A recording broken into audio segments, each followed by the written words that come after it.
நலப் பங்களிப்பு எனும் தலைப்பில் ஆற்று மெய்நிலை உரையாடல் மையத்தில் நடைபெற்ற உரையாடல் நிகழ்வில் ஐயா சிவ கதிரவன் அவர்கள் பகிர்ந்த உரை. நண்பர்களே, இன்று நலம் குறித்த சில புரிதல்களை உங்களோடு பகிர்ந்து கொள்ள வாய்ப்பு அமைந்தது குறித்து மகிழ்ச்சி அடைகிறேன்.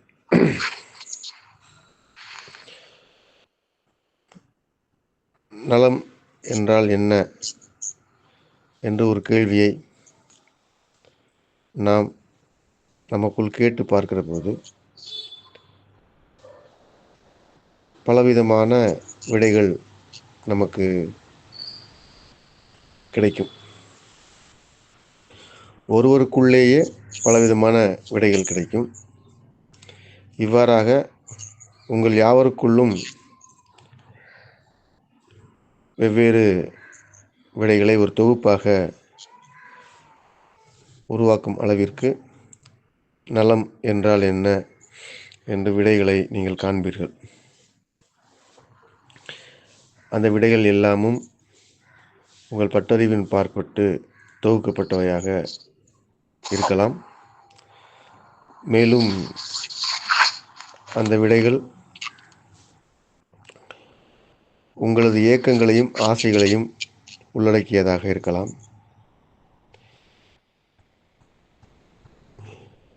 இவ்வாறான பட்டறிவும் உங்கள் ஏக்கங்களும் ஆசைகளும் இருக்கிற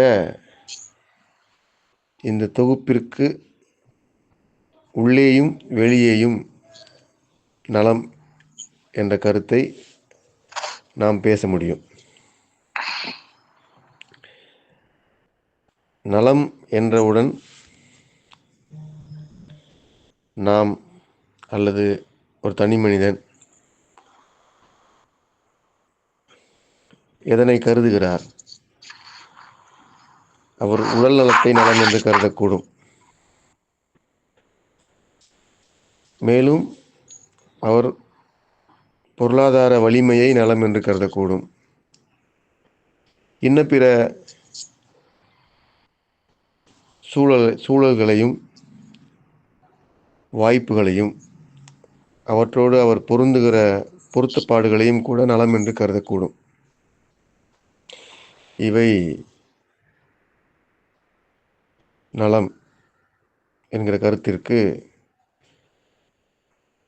பொருத்தமானது. அதோடு இவை மட்டுமே நலம் என்று நாம் கருதி கொள்ள முடியாது, கருதி கொள்ளவும் கூடாது என்பதுதான் இந்த உரையின் சாரம்.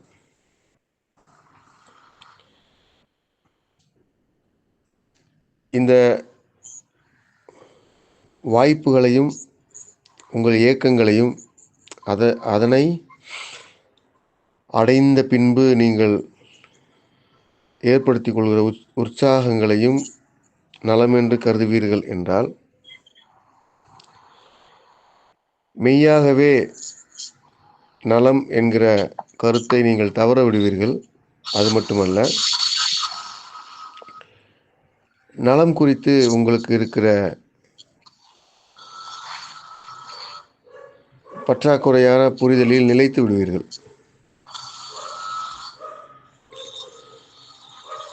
நான் நலமாக இருக்கிறேன், நான் நோயுடன் இருக்கிறேன்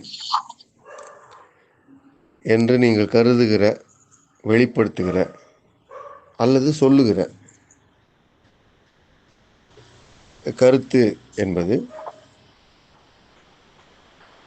இந்த மேற்சொன்ன வகைகளில் அமையும்படியாகவே இருக்கிறது என்பதை நீங்கள் பார்க்க முடியும்.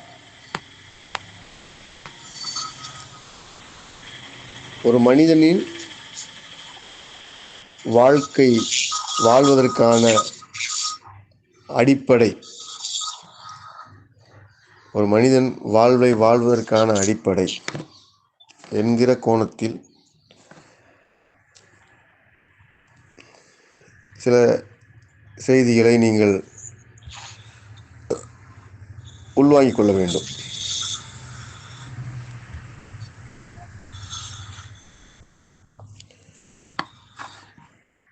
சில செய்திகளை நீங்கள் அவ்வாறு உள்வாங்கிக் கொள்வீர்கள் என்றால் நலம் என்றால் என்ன என்பதை ஆழ்ந்து பார்ப்பதற்கு அது உதவியாக இருக்கும். மனிதன் மட்டும்தான் நலம் குறித்து பேசுகிற சிந்தனை முறை உள்ளவராக இருக்கிறார். இன்ன பிற உயிர் தோற்றங்களுக்கு நலம் குறித்த ஏக்கமும் திட்டமிடலும் இருப்பதில்லை. ஒரு விலங்கிற்கு உடல்நலக்குறைவு ஏற்படும் என்றால் அது நலம் பெற வேண்டும் என்று துடிப்பதில்லை. அது நலம் என்று உணர்கிற வரை காத்திருக்கும்.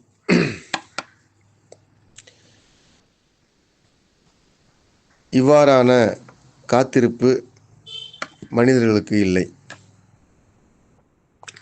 இப்போது மனிதர்கள் வளர்க்கிற விலங்குகளுக்கு கூட ஒரு புதிய சிக்கல் நடப்பில் இருக்கிறது. மனிதர் வளர்ப்பில் இருக்கிற ஒரு விலங்கிற்கு நோய் ஏற்படும் என்றால் அந்த நோய் தீர வேண்டும் என்று அந்த விலங்கினை விட மனிதர் பாய்கிறார்.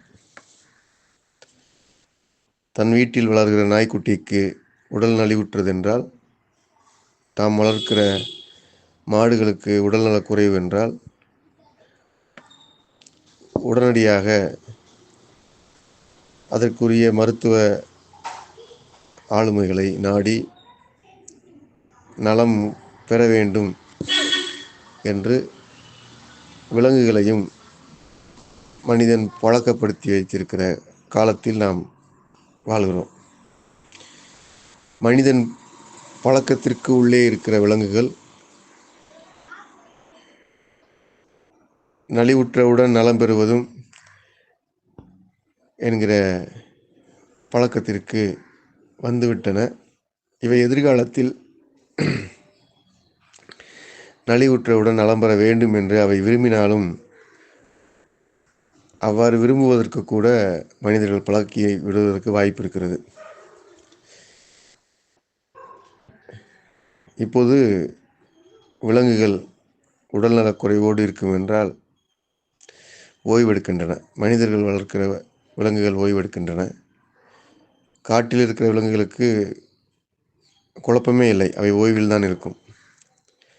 மனிதர்கள் வளர்க்கிற விலங்குகள் ஓய்வெடுக்கின்றன.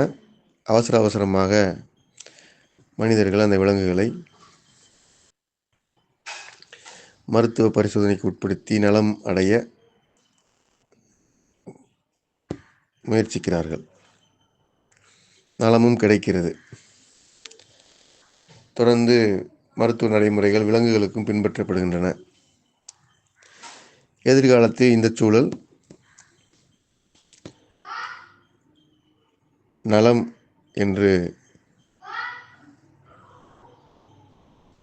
விலங்குகளே விரும்பும்படியாக மனிதன் பயிற்சி அளிப்பதற்கும் வாய்ப்பு இருக்கிறது.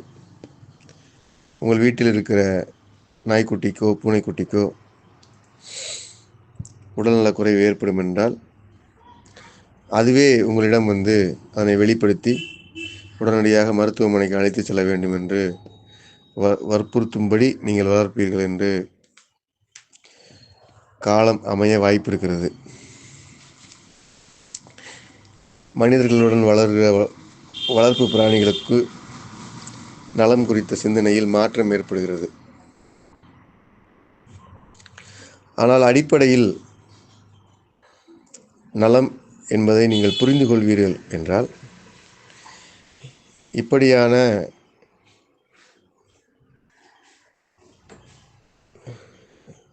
நலம் குறித்த புரள்வுகளை நீங்கள் சந்திக்க மாட்டீர்கள். இப்போது நாம் சந்திக்கிற நலம் பற்றிய நடைமுறை எவ்வாறு இருக்கிறது என்றால்,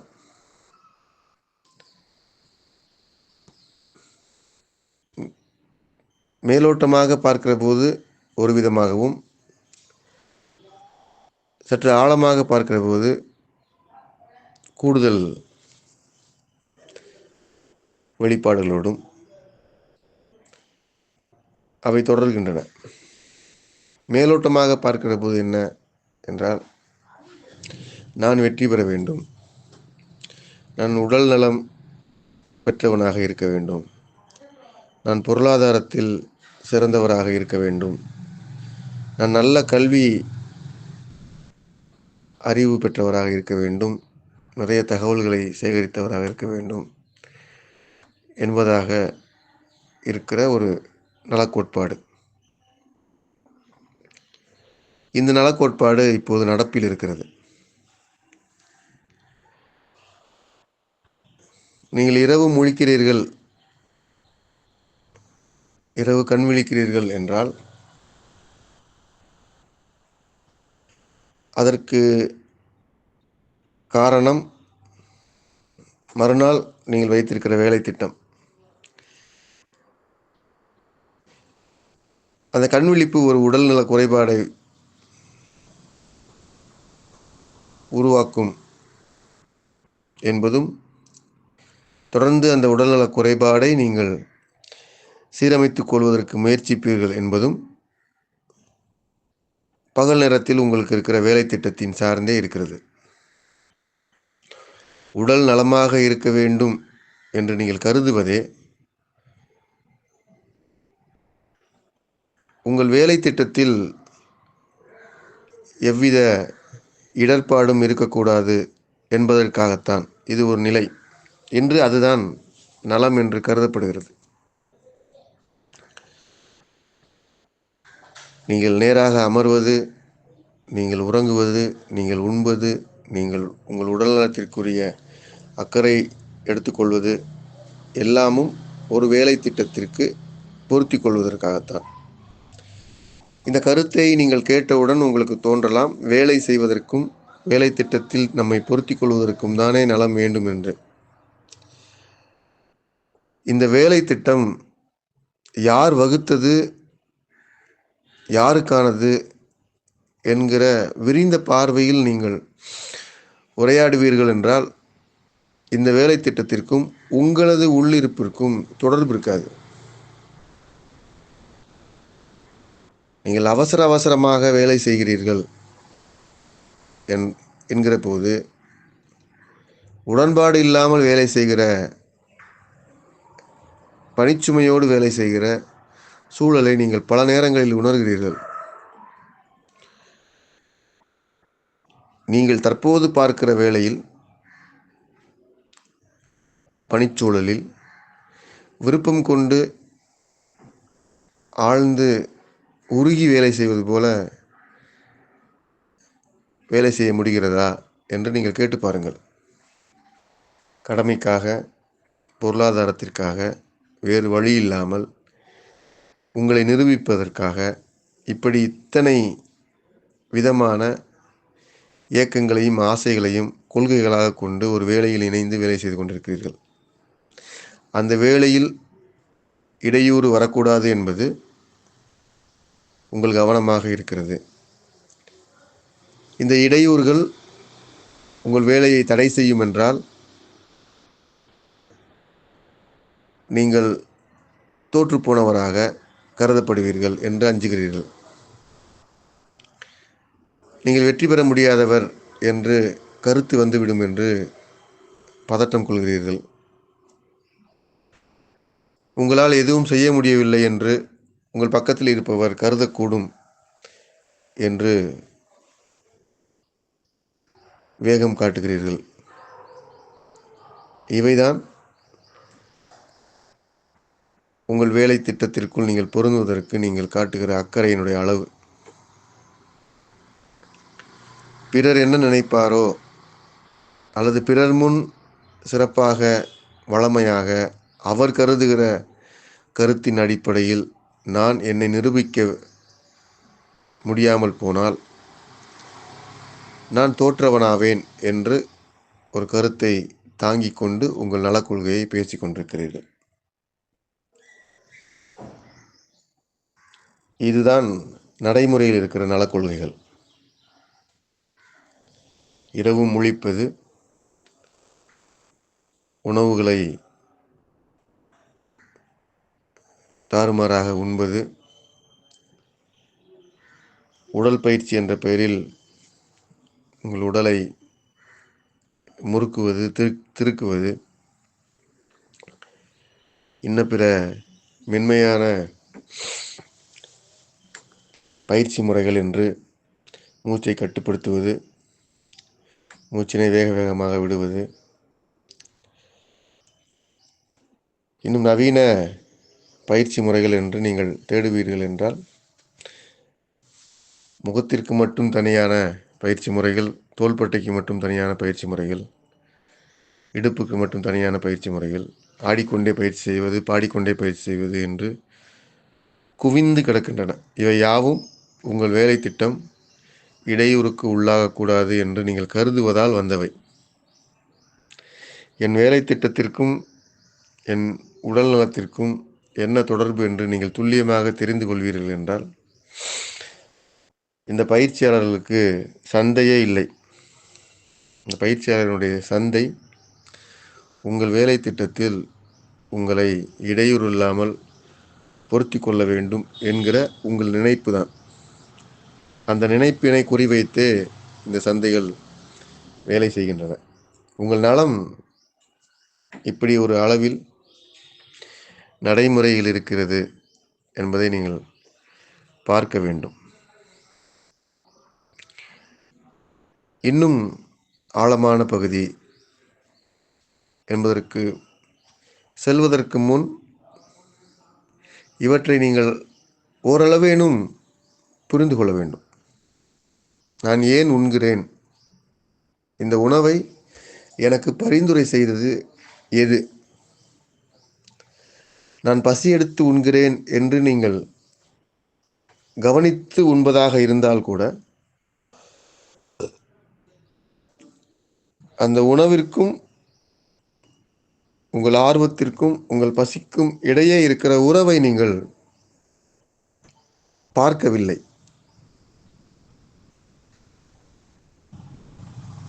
நீங்கள் காண முடியும், வழக்கமான உணவு உட்கொள்ளும் முறை என்பது 3 வேளை என்று நடைமுறைக்கு வந்துவிட்டது. 2 வேளை உணவு, 1 வேளை உணவு போதுமானது என்று உங்களிடம் யாராவது சொல்வார்கள் என்றால் அவர் ஏதோ உங்கள் உயிர் நலத்திற்கு கொலைபாதகம் செய்கிறார் என்று கருதுகிறீர்கள். இரவு உணவை நிறுத்திவிடுங்கள் என்று நான் யாரிடமாவது பரிந்துரைப்பேன் என்றால் நான் இரவு உணவு உண்ணாமல் காலையில் ஏதாவது ஆகிவிட்டால் என்ன செய்வது என்று கேட்பவர்கள் உண்டு.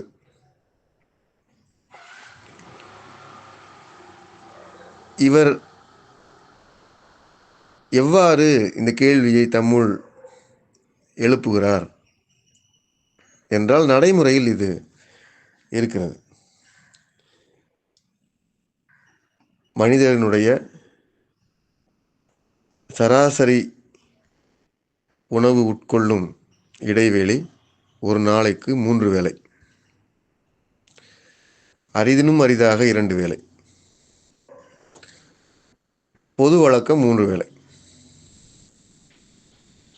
இந்த 3 வேளை உணவு உட்கொள்ள வேண்டும் என்கிற உங்கள் உணவுக் கொள்கை இருக்கிறது அல்லவா? இந்த உணவுக் கொள்கை யார் வரையறுத்து கொடுத்தது, எவ்வாறு உங்களிடம் நிலை பெறுகிறது என்பது உங்கள் உடல்நலம் குறித்து நீங்கள் சிந்திக்கிற போது தேட வேண்டிய பகுதி. 3 வேளை உண்கிறோம். 3 வேளை உண்ணவில்லை என்றால் என்ன நிகழும்? தலை சுற்றல் வரும், வேலைக்கு செல்ல முடியாது, எதுவுமே செய்ய முடியாது. ஒருவேளை உணவை நான் எளிமையாக்கி கொண்டால் என்னால் எதுவுமே செய்ய முடியாது என்று நீங்கள் நம்பிக்கொண்டிருக்கிறீர்கள். எதுவுமே செய்ய முடியாது என்றால் என்ன என்று நான் உங்களிடம் கேட்கிறேன். எதுவுமே செய்யாமல் ஒரு 3 நாட்கள் நீங்கள் என் பக்கத்தில் ஓய்வாக படுத்திருங்கள். என்று நான் சொன்னால்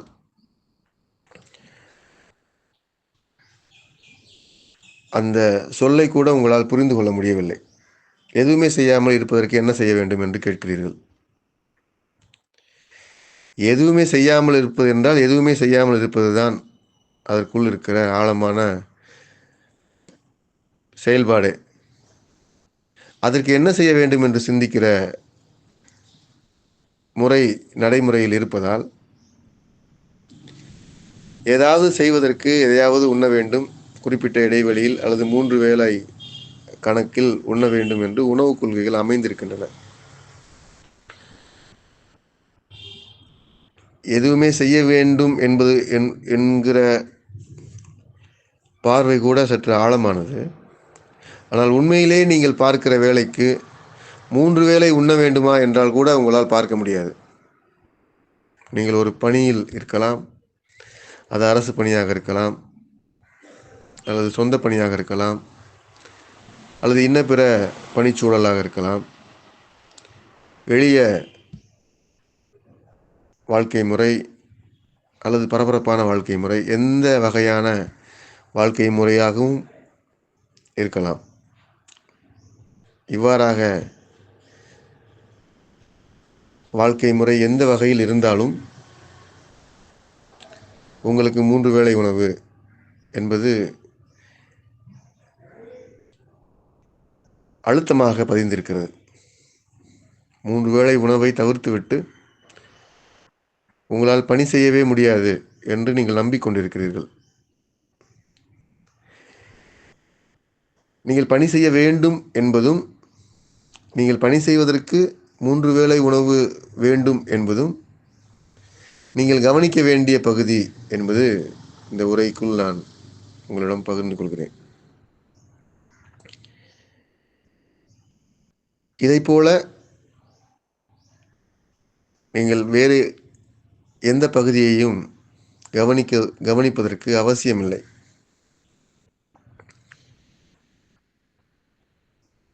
அவ்வளவு எளிமையாக மட்டுமல்லாமல் அத்தகைய தேவையும் உங்கள் உடல் உணவு நீங்கள் உண்பதற்கான காரணத்திற்கான உறவில் இருக்கிறது. நண்பர்களே, நீங்கள் நினைவில் வைத்துக் கொள்ள வேண்டியது, உண்பதற்கு காரணம் நான் வாழ்வதற்கு என்பதை விடவும், நான் நலமடைவதற்கு என்பதை விடவும், நான் சத்தோடு இருப்பதற்கு, ஆற்றலோடு இருப்பதற்கு என்று நீங்கள் நம்புகிறீர்கள். சத்தோடு இருப்பதற்கு என்ன தேவை இருக்கிறது என்று அந்த கருத்தை ஆழ்ந்து நோக்குவீர்கள் என்றால், நீங்கள் சத்தோடு இருப்பீர்கள் என்கிற போது, ஆற்றலோடு இருப்பீர்கள் என்கிற போது நீங்கள் அதிகமாக வேலை செய்ய முடியும் என்று விரும்புகிறீர்கள், பின்பற்றுகிறீர்கள். எனவே நீங்கள் அதிகமாக வேலை செய்ய வேண்டும், அதிகமாக உங்களது திட்டமிடலில் நீங்கள் பொருந்திக் கொள்ள வேண்டும். தொடர்ந்து உங்கள் வேலை திட்டங்களில் எந்த இடையூறும் வந்துவிடக்கூடாது என்கிற காரணங்களே போதுமானதாக இருக்கிறது நீங்கள் பயிற்சி செய்வதற்கும் உணவு உண்பதற்கும். இத்தகைய உணவு கொள்கைகள், இத்தகைய பயிற்சி கொள்கைகள் உங்களது பணிச்சூழல்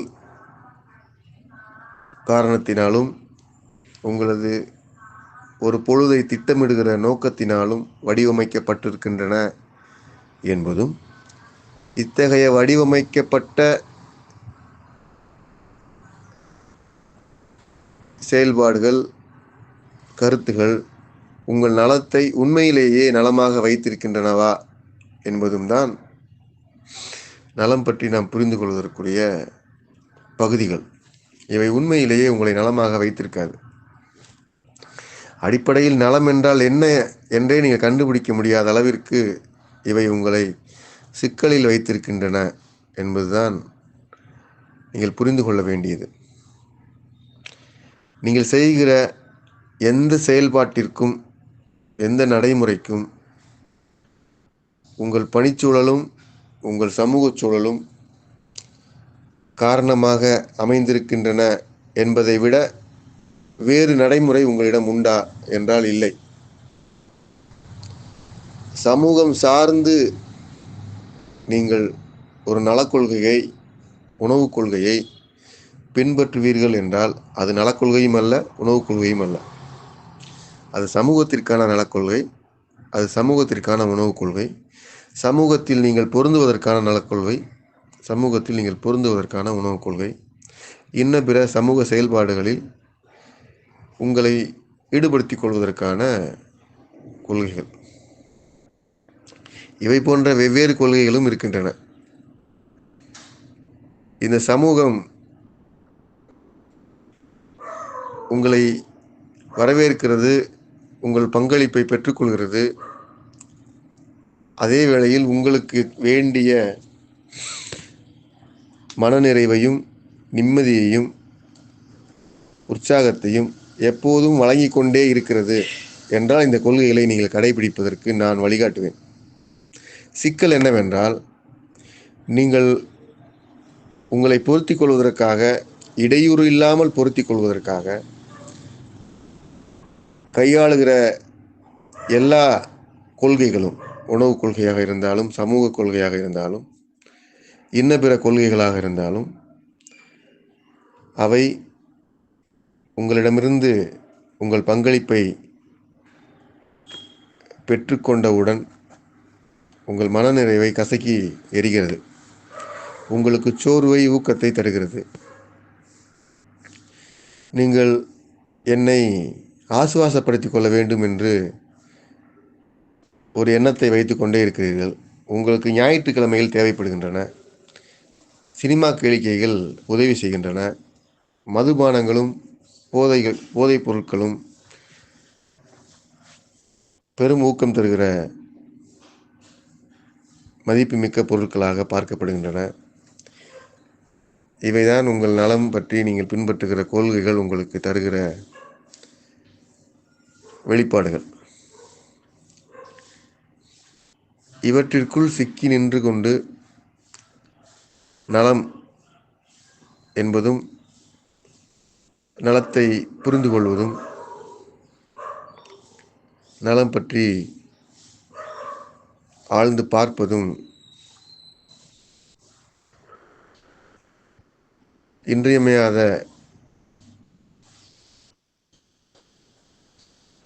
நிலையில் இருக்கிறது. இப்பொழுதும் கூட நீங்கள் நலம் பற்றி பார்க்கவில்லை என்றால் பின்னொரு முறை இவ்வாய்ப்பு இயலாமல் போகலாம். எனவே இத்தகைய சிதறலான நலக்கொள்கைகள், நலம் பற்றிய பார்வை மனிதனுக்கு அடர்த்தியாக இருக்கிறது. மனிதனுக்கு மட்டும்தான் அடர்த்தியாக இருக்கிறது. இன்ன பிற உயிர் தோற்றங்களில், விலங்குகளில், மனிதனோடு சேர்ந்தவர்களுக்கு இது அடர்த்தியாகி கொண்டிருக்கிறது. இந்த கொள்கையினாலேயே, இந்த வாழ்க்கை நடைமுறையினாலேயே மனிதன் பலவற்றை கண்டுபிடித்திருக்கிறான், பலவற்றை உருவாக்கியிருக்கிறான், எல்லாம் நிகழ்ந்திருக்கிறது. இவையெல்லாம் வேண்டாமா என்றால் அவற்றை பற்றி நான் விரிவாக பேசுவதற்கு ஒன்றுமில்லை. இவையெல்லாம் வேண்டும். எவற்றை இழந்து இவற்றை பெற்றிருக்கிறீர்கள் என்பதுதான் கேள்வி. நீங்கள் நவீனத்தில் கண்டுபிடித்து வைத்திருக்கிற வாகன வசதி, தொழில்நுட்ப வசதி, இவையெல்லாம் பரபரப்பான செயல் திட்டங்களோடு உருவானவைதான். பரபரப்பாகவும் மனிதனின் தேவைக்கு உரியன என்கிற அடிப்படையிலும் விதவிதமான கண்டுபிடிப்புகளையும் பயன்பாட்டு பொருட்களையும் மனிதன் உருவாக்க வேண்டாமா என்றால் இன்றைய சூழலில் தவிர்க்க முடியாது. உருவாக்க வேண்டும் என்பதில் நான் உடன்படுகிறேன். ஆனால் எவற்றை வழங்கி உருவாக்குகிறீர்கள்? இவை உருவான பின்பு உருவானதற்கு உரிய காரணத்தினால் எவையெல்லாம் நீங்கள் இழந்திருக்கிறீர்கள் என்பதுதான் நான் பேசுவதற்கான காரணம். ஒரு புதிய வாழ்விற்குரிய கண்டுபிடிப்பினை ஒரு சமூக கூட்டம் கண்டுபிடித்திருக்கிறது என்பது போற்றுதலுக்குரியது, மரியாதைக்குரியது, மதிப்பிற்குரியது என்பதெல்லாம் ஒரு புறம். ஆனால் மனிதனிடமிருந்து, மனித கூட்டத்திடமிருந்து எவற்றை உறிஞ்சி செரித்து அது கண்டுபிடிப்பாக வளர்ந்திருக்கிறது என்பதுதான் நம் உரையாடுவதற்கான அவசியத்தை உருவாக்குகிறது. எனவே நண்பர்களே, நலக்கொள்கையை நீங்கள் புரிந்து கொள்கிற போது ஏதோ காட்டிற்கு செல்வதாக அஞ்ச வேண்டாம். நீங்கள் இந்த புவியில், இந்த சூழலில் இன்று இருக்கிறீர்கள் என்கிற நிலையிலிருந்து தான் நான் உங்களுக்கு விளக்குகிறேன். நீங்கள் இன்று இருக்கிறீர்கள், மகிழ்வாக இருக்கிறீர்களா, நிறைவாக இருக்கிறீர்களா, உங்கள் இரவு பணி உங்களுக்கு ஓய்வை தருகிறதா, உங்களது முழு நாள் பயணம் உங்களுக்கு கொண்டாட்டமாக இருக்கிறதா, உங்கள் 12 மணி நேர 18 மணி நேர வேலை திட்டம் உங்களை ஊக்கமாக வைத்திருக்கிறதா என்பதுதான் நீங்கள் புரிந்து கொள்ள வேண்டிய நலக்கொள்கை. என்பதற்குள் தான் இந்த நலக்கொள்கை விரிகிறது. நீங்கள் நிறைய சம்பாதிக்கிறீர்கள் என்பது மகிழ்ச்சிக்குரியது. நீங்கள் பெரிய பெரிய வீடுகள் கட்டி எழுப்பி இருக்கிறீர்கள் என்பது பேசுவதற்குரியது. அவற்றையெல்லாம் உங்கள் உழைப்பின் பார்ப்பட்டு குறைத்து மதிப்பிடுவதற்கு ஒன்றுமில்லை. நீங்கள் கட்டி எழுப்பி இருக்கிற வீடுகள் 5, 6 இலக்கங்களில் நீங்கள் கணக்குகளில் காட்டுகிற பணவரவு, இவையெல்லாம் உங்களிடமிருந்து எவற்றை உறிஞ்சி செல்கிறது, எவற்றை இழக்கச் செய்திருக்கிறது என்பதுதான் இந்த நலம் பற்றி நீங்கள் புரிந்து கொள்ள வேண்டும் என்று நாம் விரும்புகிற பகுதி. இத்தகைய மேம்போக்கான நலம் என்பதும் இவற்றிலிருந்து நீங்கள் நன்முறையில் நலம் பற்றி நகர்ந்து வர வேண்டும் என்பதும் நான் வேண்டுகிற வேண்டல்.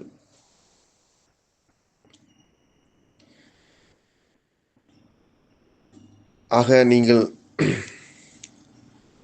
செயல்படுகிற எல்லாமும் உங்கள் நல மையத்திலிருந்து விலகி பதற்றம் வளர்க்கிற செயல்பாடாக இருக்கிற சூழலில் நலம் பற்றி வருவதற்கும் நலம் குறித்து வளருவதற்கும் நீங்கள் நலம் என்றால் என்ன, நோய் என்றால் என்ன என்பதை புரிந்து கொள்ள வேண்டும். நலம் என்பது உங்களுக்கு ஏற்பட்டிருக்கிற கை கால் புண்ணை ஆற்றுவது அல்ல. உங்கள் வயிற்றில் இருக்கிற நெஞ்செரிச்சல் என்கிற நோய் போன்ற குறியீடுகளை மாற்றுவது மட்டுமல்ல. நலம் என்பது உங்கள் மனநிறைவை நோக்கி நீங்கள் புரிதலோடு நகர்வது.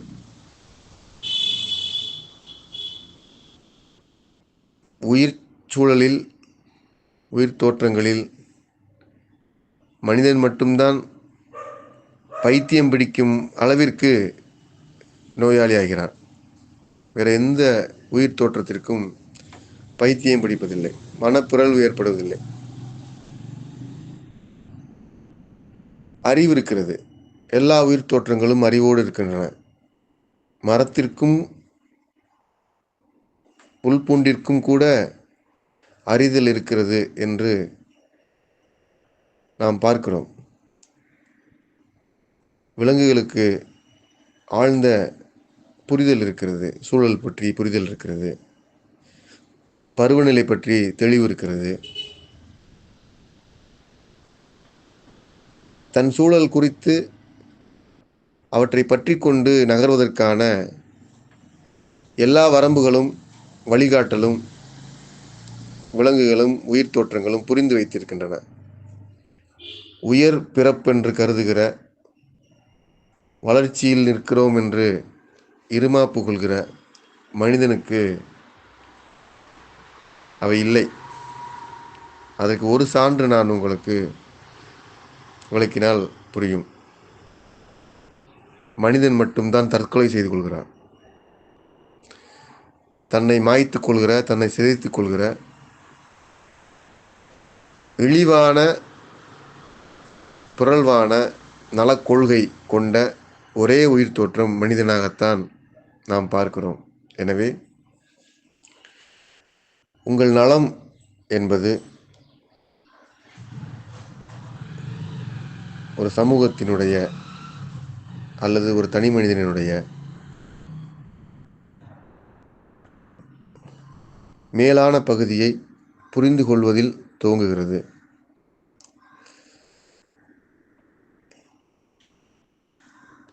நீங்கள் இந்த மேம்போக்கான சிந்தனையில் உடல் நோய் வருவதும் உடல் நோய் தீர்வதும் நலம் சம்பந்தப்பட்ட செயல்பாடாக கருதுகிறீர்கள். நான் முன்பே சொன்னது போல நலம் என்பது உடல் நோய் வருவதையும் உடல் நோய் தீர்வதையும் தொடர்பு படுத்தி இயங்குகிற இயக்கம் மட்டுமல்ல.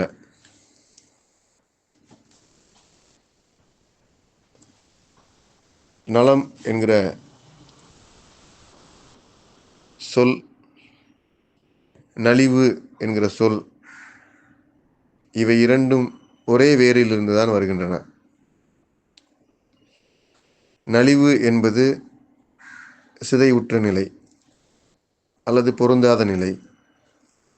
நலம் என்பது நிறைவுற்ற நிலை, முற்றிலும் பொருந்துகிற நிலை. இவை இரண்டும் ஒரே வேர்தான். அந்த வேரினுடைய நலம் மற்றும் நலிவு என்கிற கருத்தை புரிந்து கொள்வீர்கள் என்றால் அந்த புரிதலிலிருந்து இப்போது மேம்போக்கான நலம் என்பதை நீங்கள் ஆழமான நலமாக பார்க்க முடியும். இந்த புரிதல் இந்த சமூக போக்கினை, நீங்கள் இயங்குகிற பணி சூழலை, உங்களுக்கு வழங்குகிற வழிகாட்டல்களை உள்ளிட்ட யாவற்றையும் நலம் இழப்பிற்கான குறியீடுகளாக பார்க்கும். உங்கள் நோய் வருவதற்கு என்ன காரணம் என்று நீங்கள் ஆய்வு செய்வீர்கள் என்றால், நீங்கள் குடிக்கிற தண்ணீர் மட்டுமா? இல்லை. நீங்கள் உண்கிற பிறழ்வான உணவு மட்டுமா? இல்லை. உங்கள் நோய் காரணி எது என்றால்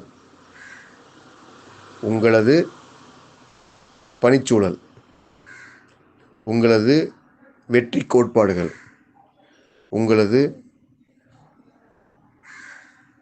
அசதியான மனநிலை, உங்களது பரபரப்பான திட்டமிடல். இன்னும் இவையெல்லாம் சேர்ந்து நாம் வெற்றி பெற்று விடுவோம், வெற்றி பெற வேண்டும் என்று கருதுகிற கருத்து, இவைதான் உங்களுக்கு நோய் வழங்குகின்றன. நான் நல்ல வேலைக்கு செல்ல வேண்டும் என்பது உங்களுக்குள் எழும் என்றால் நோய்க்கான காரணியை நீங்கள் சுமந்து கொண்டிருக்கிறீர்கள் என்று பொருள். நான் மிக பிரமாண்டமான வியக்கும்படியான ஒரு கட்டிடத்தை என் வீடு என்று சொல்ல வேண்டும் என்பதாக நீங்கள் கருதுவீர்கள் என்றால் அது உங்களுக்கு நோய் காரணியாக இருக்கிறது.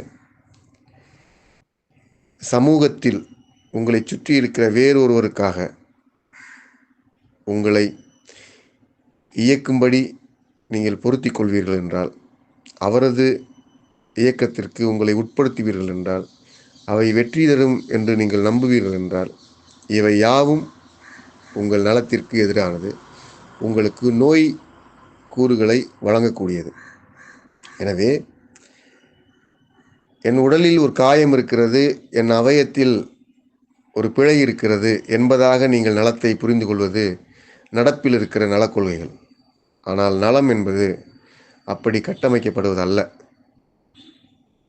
நீங்கள் சமூகத்திற்காக உங்கள் தலையை திருப்பினால் கூட அது உங்கள் உடலுக்கு எதிரானது. நீங்கள் சமூகத்திற்காக உங்கள் கைகளை அசைத்தால் கூட அது உங்கள் உடல் ஒழுங்கிற்கு எதிரானது. நீங்கள் பங்களிப்பு செய்ய வேண்டும். நீங்கள் உங்கள் உடலை முற்றிலுமாக வியக்கும்படியாக பங்களிப்பு செய்ய வேண்டும். அவை சமூகத்திற்கான பங்களிப்பாக இருக்கவும் வேண்டும். ஆனால் உங்களது உள் நிலையிலிருந்து அந்த பங்களிப்பு மலர வேண்டும். அப்படியான மலர்ச்சிக்கு நலம் பற்றி உங்களது புரிதல் உதவும். இது தெளிவு என நாம் கொள்ளலாம். உங்களுக்கு வழங்கப்படுகிற அல்லது நீங்கள் உடல் நலம் மீட்கப்பட வேண்டும் என்று கருதி கொண்டு உட்கொள்கிற உணவும் மருந்தும் கூட மிக மேலோட்டமாகவே செயல்படுகின்றன.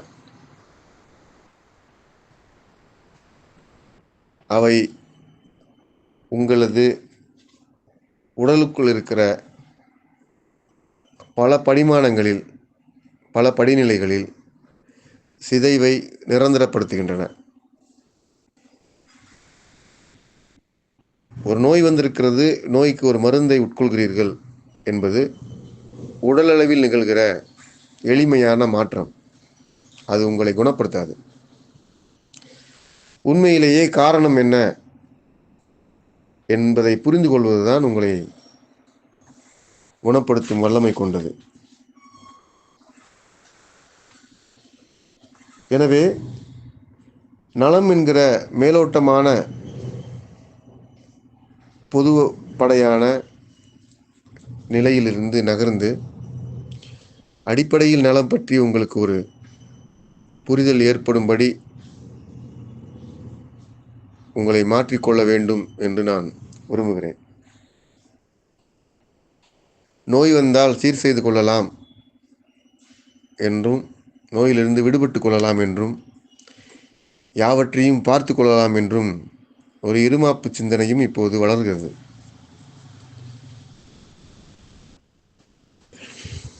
சில உணவு பழக்கங்களை, சில வாழ்க்கை முறைகளை மாற்றிக்கொள்ளலாம் என்று நீங்கள் முற்படுகிற போது ஏற்கனவே உங்களுக்கு உடலில் ஏற்பட்டிருக்கிற உடல் நலிவு என்பது உங்கள் சிந்தனை முறையில் படிந்திருக்கிறது. அது உங்கள் சிந்தனை முறையை இயக்குகிறது. உங்களுக்கு எது உரியது, எது அற்றது என்பதை பகுக்கும்படியான கூர்மையை நீங்கள் இழந்து கொண்டிருக்கிறீர்கள். நோய் என்பது கவனிக்கப்பட வேண்டும், புரிந்து கொள்ளப்பட வேண்டும் என்று நான் திருத்தமாக, அழுத்தமாக சொல்வதற்கு காரணம், நோய் என்பது தீர்க்கக்கூடியது என்று நீங்கள் நினைத்து கொண்டிருப்பது குற்றமல்ல. ஆனால் நோய் பட்டவுடன் நோய் உங்கள் மீது என்ன செய்து கொண்டிருக்கிறது, உங்கள் உடலில் என்ன செய்து கொண்டிருக்கிறது என்பதை நீங்கள் ஆழ்ந்து நினைவில் வைத்துக் கொள்ள வேண்டும். ஒரு நோய் வந்திருக்கிறது. அந்த நோய் வந்தவுடன் சில மருந்துகளை நான் உட்கொள்கிறேன், சில வாழ்க்கை நடைமுறைகளை கடைபிடிக்கிறேன். பின்பு நோய் என்னை விட்டு சென்று விட்டது என்று நீங்கள் நம்பக்கூடும், நீங்கள் நினைக்கக்கூடும். ஆனால் நோய் உங்கள் உடலில், உங்கள் உடலினுடைய உள் உணர்வில், நுணுக்கமான சிந்தனை கூர்மையில் ஒரு அதிர்வை ஏற்படுத்துகிற சிதைவு படுகிறது. ஒரு குற்றமான, பொருத்தமில்லாத ஒரு வேலையை செய்கிறேன். இரவு கண் விழிக்கிறேன் என்று வைத்துக்கொள்வோம். இரவு கண் விழித்தது, மறுநாள் என் உடலில் ஒரு சோர்வினை தருகிறது. மீண்டும் நான் கண் உறங்கி அந்த சோர்வினை நீக்கிக் கொள்ள முடியும் என்பது ஒரு தர்க்கமாக நீங்கள் கடந்து போகக்கூடும். இன்று நடைமுறையில் அவ்வாறு நிகழ்கிறது. நலம் பற்றிய கோட்பாடுகள் அவற்றை பரிந்துரைக்கின்றன. நண்பர்களே, நீங்கள் ஆழமாக புரிந்து கொள்ள வேண்டும். நீங்கள் கண் விழித்து விளைவாக உங்கள் உடலில் ஏற்பட்டிருக்கிற சோர்வு உங்கள் கண் உறக்கத்தில் சீராகும் என்பது ஒருபுறம் நிகழ்ந்தாலும், இந்த சோர்வு ஏற்படுத்துகிற சிந்தனை இழப்பு, கூர்மை இழப்பு உங்கள் மனித மாண்பின் மீது ஏற்படுகிற இழப்பு. நீங்கள் ஒரு முறை நோய்பட்டு திருந்தி சீரடைந்து நோயிலிருந்து வெளிவருவீர்கள் என்பது உங்களுக்கு அருளப்பட்டது என்றாலும், நீங்கள் நோய்க்குள் என்ன மாற்றத்திற்கு உள்ளாய் இருக்கிறீர்கள் என்பது கவனத்திற்குரியது. ஒரு நோய் பட்டிருக்கிறது, அந்த நோயை தீர்த்து கொள்வதற்கு சில மருந்துகள் இருக்கின்றன. குறிப்பிட்ட காலம் வரை நாம் உழைப்போம், நோய் வந்தால் பார்த்து கொள்ளலாம் என்று பொதுப்படையாக நம்பிக்கொண்டிருக்கிற நம்பிக்கைகளை நீங்கள் விட்டறிய வேண்டும். நீங்கள் நோய்படுவீர்கள் என்றால் உங்கள் மனித மாண்பின் மையத்தில் ஒன்றை இழக்கிறீர்கள். உங்கள் சிந்தனை கூர்மையில் ஒன்றை இழக்கிறீர்கள். உங்கள் நோய் என்பது உங்கள் ஆழத்தில் இருக்கிற ஒரு பகுதியை அதிர்வுக்கு உள்ளாக்குகிறது என்பதை நீங்கள் நினைவில் கொள்வீர்கள் என்றால், நோய்படுவது என்பது தீர்க்க முடியும் என்கிற இருமாப்போடு திரிய மாட்டீர்கள். தீர்க்க வேண்டும் என்பது என் விருப்பம். ஆனால் நோய்படக்கூடாது என்பது அதைவிட ஆழமான விருப்பமாக இருக்கிறது. நீங்கள் நோய்படுவதற்கு 1000 காரணங்களை உங்கள் முன் வைத்திருக்கிறீர்கள். அவை காரணிகளாக இருக்கின்றன. சமூகம் வழங்குகிற வழிகாட்டல்களையும் சமூகத்தில் பொருந்துகிற வேகத்தையும் பற்றி கொண்டு நீங்கள் நிற்கிறீர்கள். அவை உங்களுக்கு நோய்க்குரிய எல்லா வாய்ப்புகளையும் உருவாக்குகின்றன. நீங்கள் இத்தகைய பின்பற்றலில் நிலை கொள்கிற போது நோய் வருவதும், பின்னால் நோயை தீர்ப்பதற்கென்று ஒரு மெய் அருளாளர் வந்து வழிகாட்டுவதும் நிகழ்ந்துவிடும் என்று நம்புவீர்கள் என்றால் அது பெரும் மூடநம்பிக்கை. மெய் அருளாளர் உங்களுக்கு உணவை பரிந்துரைப்பார். மெய்யறிவாளர்கள் உங்களுக்கு ஆன்ம நிலையை பரிந்துரைப்பார்கள்.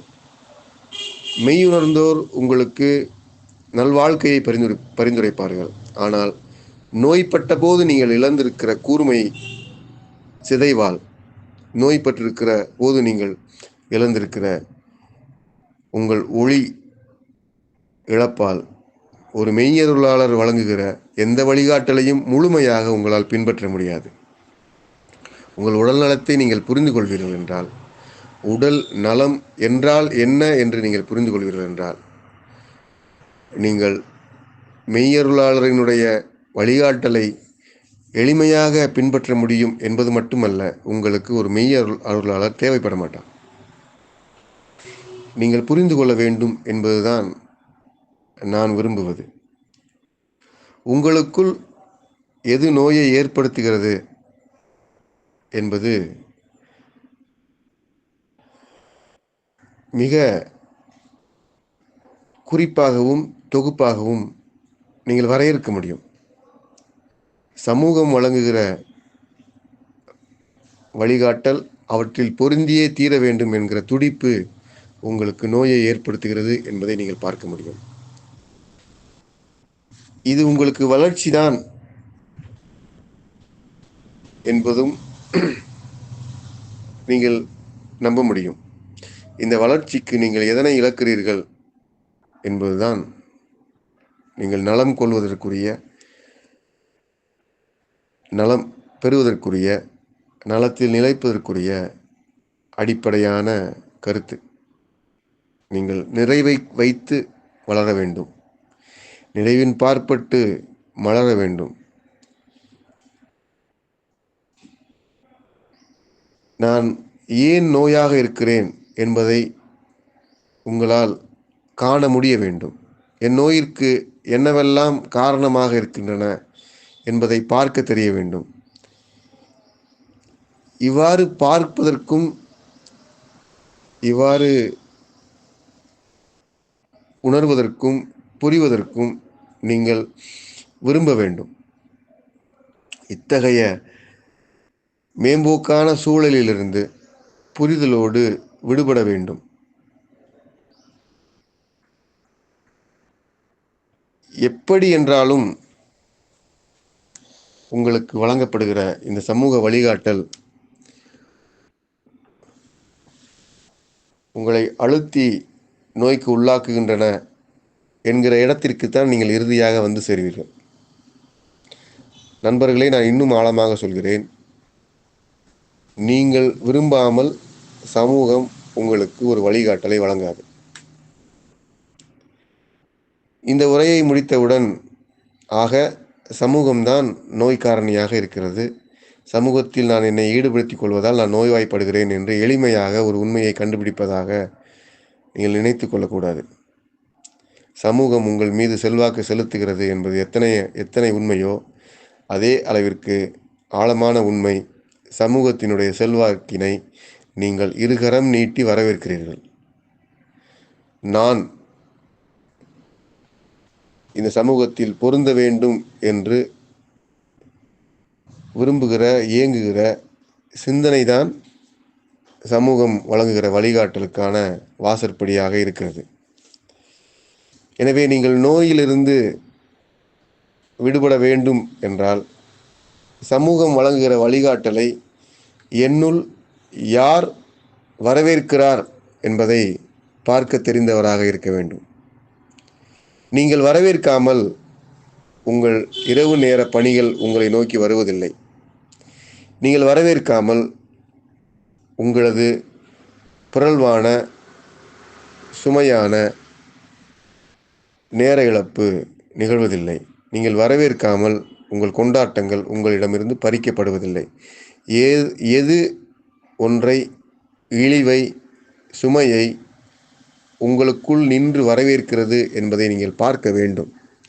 நீங்கள் நலமடைய வேண்டும் என்று விரும்புவீர்கள் என்றால், நலக்காரணிகளை நீங்கள் வெளியிலிருந்து வெட்டி விடுவதை விடவும், வேறாக உங்களுக்குள் இருந்து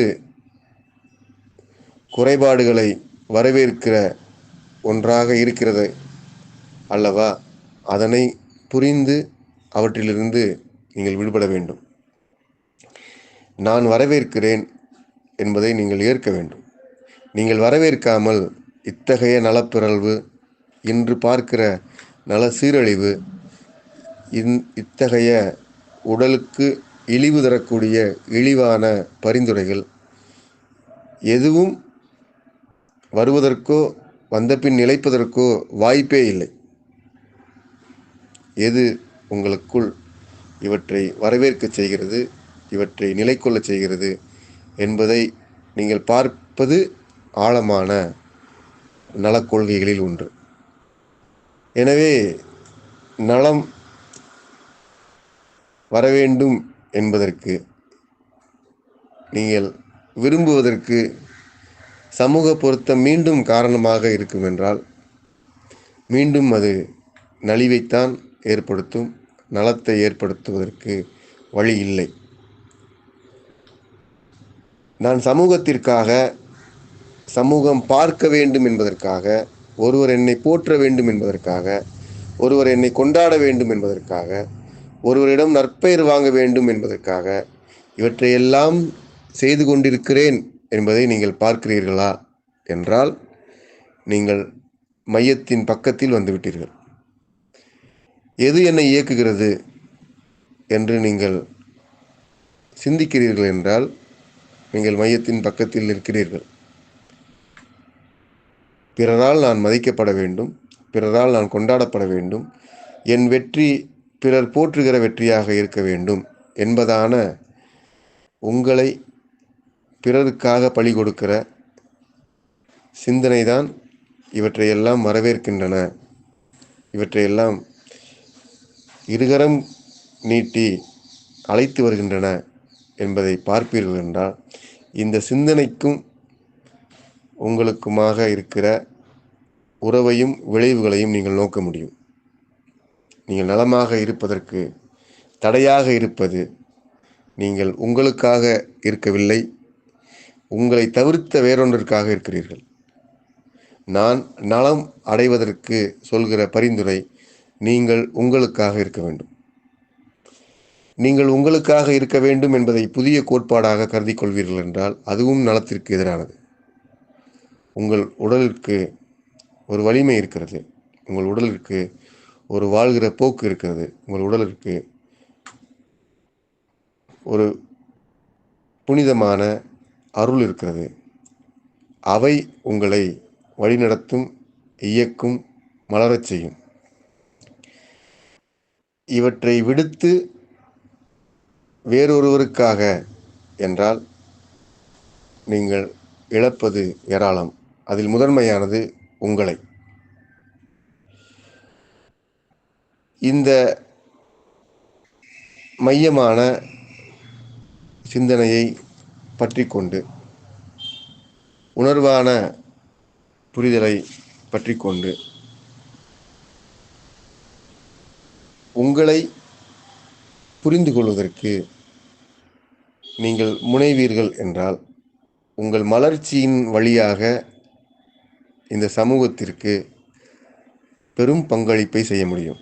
நீங்கள் ஓவியராக பங்களிக்க முடியும், நீங்கள் அறிவார்ந்த மனிதனாக பங்களிக்க முடியும், நீங்கள் இசைக்கலைஞராக பங்களிக்க முடியும், நீங்கள் கட்டட கலை நிபுணராக பங்களிக்க முடியும்.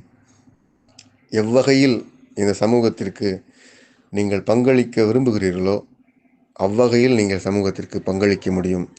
அந்த பங்களிப்பு உங்கள் உள் உணர்விலிருந்து விளைந்தது. நீங்கள் நலிவு விளக்கி எழுகிற நலத்திலிருந்து விளைந்தது. உங்களது தனி மையப்பட்ட நிலையிலிருந்து விளைந்தது என்பதாக அமையும். எனவே நண்பர்களே, அடிப்படையாக நான் சொல்வது, நீங்கள் புரிந்து கொள்ள வேண்டும் என்று நான் விரும்புவது, நலம் என்பது உங்களிலிருந்து துவங்க வேண்டும், வளர வேண்டும், சமூகத்திற்கு பெரும் பங்களிப்பை செய்ய வேண்டும். இது ஒரு பொருத்தம். இந்த பேரண்டம் உங்களிடம் கேட்பது இந்த பொருத்தத்தை தான். சில நிறுவனங்களுக்காக, சில சமூகத்திற்காக, சில மதத்திற்காக உங்களது ஆழ்ந்த அழகை, மலர்ச்சியை சிதைத்து கொண்டு தாறுமாறாக பொருத்தி கொள்வீர்கள் என்றால் அது உங்கள் மேன்மைக்கு நிகழ்கிற இழுக்கு. நீங்கள் வழிபட வேண்டாம், நீங்கள் பின்பற்ற வேண்டாம், நீங்கள் வெறுமனே புரிந்து கொள்வது போதுமானது. நீங்கள் புரிந்து கொள்ளுங்கள், நலம் என்பது உங்களிலிருந்து துவங்க வேண்டும். அவ்வாறு துவங்குகிற நலம் பெரும் மலர்ச்சியாக, பெரும் மனமாக உங்களை சுற்றி இருக்கிற யாவற்றின் மீதும் படர வேண்டும் என்று வேண்டி நலம் குறித்த இந்த பகிர்வை நிறைவு செய்கிறேன். உங்கள் யாவருக்கும் மெய்நிலை அருள் நிறைவதாக. நன்றி.